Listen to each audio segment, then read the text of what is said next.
Hello friends, welcome to my first YouTube channel The Sister. So আজি এটা বিশেষ video লৈ আপোনালোকৰ ওচৰলৈ আহিছো আৰু এই ভিডিওটো কিহৰ বাবে বিশেষ মই আজি কম মানে দেখাই দিম। সো ভিডিওটো বেছি দেৰি নকৰি তো আৰম্ভ কৰো। তো লেটস গো।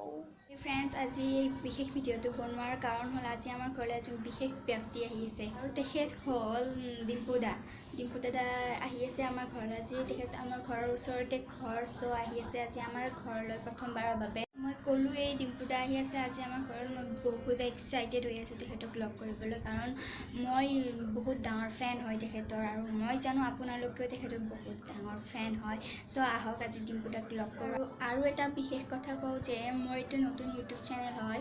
সো চেনেলটো ছাবস্ক্ৰাইব কৰিব, ভিডিঅ'ত লাইক কৰিব, কমেণ্ট কৰিব আৰু শ্বেয়াৰ কৰিব। কিবা যদি ভুলো হয়, ভিডিঅ'টো বনাত যদি বেয়াও হয়, তেতিয়াহ'লে কমেণ্ট কৰি জনাব। সো আহক বেছি দেৰি নকৰি আৰু ডিম্পু দাক লগ কৰোঁ। তো হাই, এয়া মোৰ কাষত আছে ডিম্পী আৰু হীৰামণি আৰু আমাৰ গাঁৱতে আৰু এখন মাছদিয়া গাঁও পাব্লিক হেল্থত থাকে। আহিলোঁ, বহুত বেছি ভাল লাগিল। লাজ কৰি আছে এই কিবা কোৱা তুমি। সো ডিম্পু দাদা আহিল আমাৰ ঘৰত। ডিম্পু দাদা, থেংক ইউ ডিম্পু দাদা আমাৰ ঘৰত অহাৰ কাৰণে। ধন্যবাদ। আৰু আপোনালোকে এই চেনেলটো চাব, ভাল ব্লগ বনাই ছাবস্ক্ৰাইব কৰি থৈ দিব ধুনীয়াকৈ। আৰু ভৱিষ্যতে মোৰ লগত আৰু কেতিয়াবা ভিডিঅ' বনাব। থেংক ইউ দাদা। ধন্যবাদ।